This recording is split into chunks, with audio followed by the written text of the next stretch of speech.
بسم اللہ الرحمن الرحیم۔ السلام علیکم۔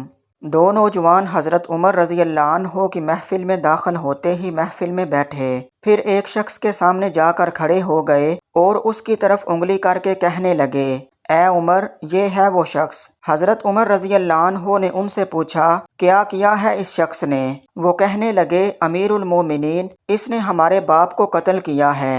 کیا کہہ رہے ہو؟ اس نے تمہارے باپ کو قتل کیا ہے؟ حضرت عمر رضی اللہ عنہ نے پوچھا۔ حضرت عمر رضی اللہ عنہ نے اس شخص سے مخاطب ہو کر فرمایا، کیا تو نے ان کے باپ کو قتل کیا ہے؟ اس شخص نے کہا کہ ہاں امیر المومنین، مجھ سے ان کا باپ قتل ہو گیا ہے۔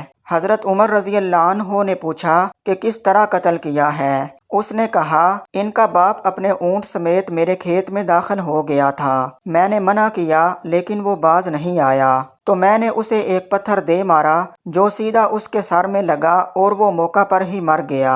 حضرت عمر رضی اللہ عنہ نے کہا، پھر تو قصاص دینا پڑے گا، موت ہے اس کی سزا، فیصلہ لکھنے کی ضرورت نہیں، اور فیصلہ بھی ایسا اٹل کہ جس پر کسی بحث و مباحثے کی بھی گنجائش نہیں۔ اس شخص نے کہا، امیر المومنین، اس کے نام پر جس کے حکم سے یہ زمین و آسمان قائم کھڑے ہیں، مجھے صحرا میں واپس اپنے بیوی بچوں کے پاس جانے دیجیے تاکہ میں ان کو بتاؤں کہ میں قتل کر دیا جاؤں گا۔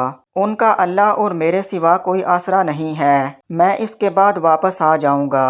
حضرت عمر رضی اللہ عنہ کہتے ہیں کہ کون تیری ضمانت دے گا کہ تو صحرا میں جا کر واپس بھی آ جائے گا؟ مجمع پر ایک خاموشی چھا گئی، کوئی بھی ایسا نہیں تھا جو اس کا نام تک بھی جانتا ہو۔ اس کے قبیلے، خیمے یا گھر وغیرہ کے بارے میں جاننے کا معاملہ تو بعد کی بات تھی، چنانچہ ضمانت دینے والا کوئی نہ تھا، کیونکہ یہ 10 درہم کے ادھار یا زمین کے ٹکڑے یا کسی اونٹ کے سودے کی ضمانت کا معاملہ نہیں تھا، بلکہ یہاں ایک گردن کی ضمانت دینے کی بات ہے جسے تلوار سے اڑا دیا جانا تھا، اور کوئی بھی ایسا نہیں تھا جو اللہ کی شریعت کی تنفیذ کے معاملے پر حضرت عمر رضی اللہ عنہ سے اعتراض کرے یا پھر اس شخص کی سفارش کے لیے ہی کھڑا ہو جائے۔ محفل میں موجود صحابہ کرام پر ایک خاموشی سی چھا گئی تھی۔ اس صورتحال سے خود حضرت عمر رضی اللہ عنہ بھی متاثر ہوئے، کیونکہ اس شخص کی حالت نے سب کو ہی حیرت میں ڈال کر رکھ دیا تھا کہ کیا اس شخص کو واقعی قصاص کے طور پر قتل کر دیا جائے اور اس کے بچے بھوکے مرنے کے لیے چھوڑ دیے جائیں،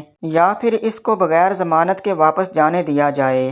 اگر واپس نہ آیا تو مقتول کا خون رائیگاں جائے گا۔ خود حضرت عمر رضی اللہ عنہ سر جھکائے افسردہ بیٹھے تھے۔ اس صورتحال پر سر اٹھا کر التجا بھری نظروں سے نوجوانوں کی طرف دیکھا اور فرمایا، معاف کر دو اس شخص کو۔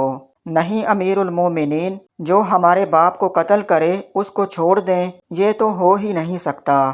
نوجوانوں نے اپنا آخری فیصلہ بغیر کسی جھجک کے سنا دیا۔ حضرت عمر رضی اللہ عنہ نے ایک بار پھر مجمع کی طرف دیکھ کر بلند آواز سے پوچھا، اے لوگو، کوئی تم میں سے ہے جو اس کی ضمانت دے؟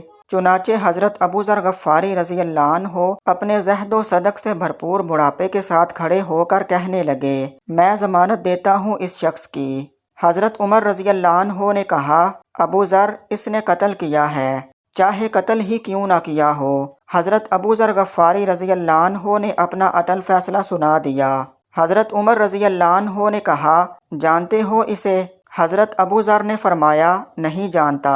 حضرت عمر رضی اللہ عنہ نے کہا، تو پھر کس طرح ضمانت دے رہے ہو؟ ابو ذر نے فرمایا کہ میں نے اس کے چہرے پر مومنوں کی صفات دیکھی ہیں اور مجھے ایسا لگتا ہے کہ یہ جھوٹ نہیں بول رہا، انشاءاللہ یہ لوٹ کر واپس آ جائے گا۔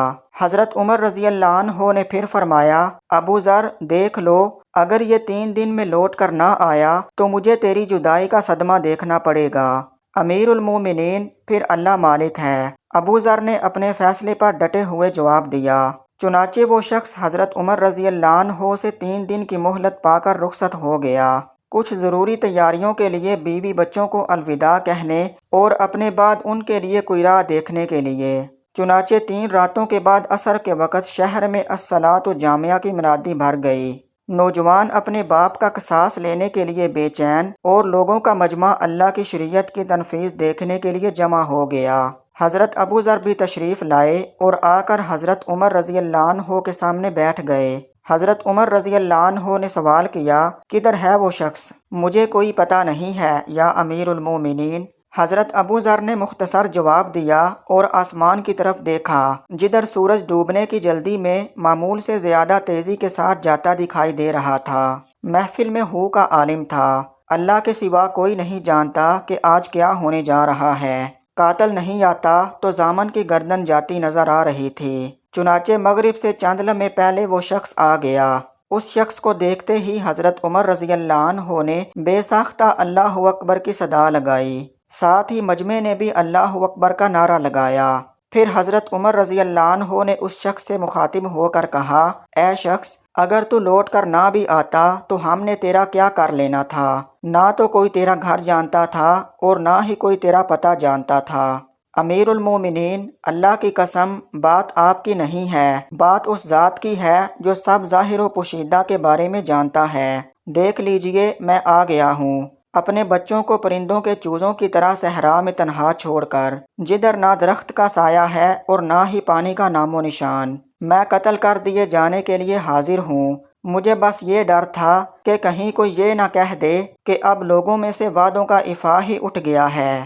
حضرت عمر رضی اللہ عنہ نے حضرت ابو ذر غفاری رضی اللہ عنہ کی طرف رخ کر کے پوچھا، ابو ذر، تو نے کس بنا پر اس کی ضمانت دے دی تھی؟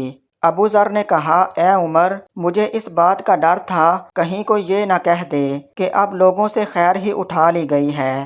حضرت عمر رضی اللہ عنہ نے ایک لمحے کے لیے توقف کیا اور پھر ان دو نوجوانوں سے پوچھا کہ کیا کہتے ہو اب؟ نوجوانوں نے روتے ہوئے جواب دیا، اے امیر المومنین، ہم اس کی صداقت کی وجہ سے اسے معاف کرتے ہیں۔ ہمیں اس بات کا ڈر ہے کہ کہیں کوئی یہ نہ کہہ دے کہ اب لوگوں میں سے عفو در گزر ہی اٹھا لیا گیا ہے۔ حضرت عمر رضی اللہ عنہ اللہ اکبر پکار اٹھے اور آنسو ان کی داڑھی کو تر کرتے ہوئے نیچے گر رہے تھے۔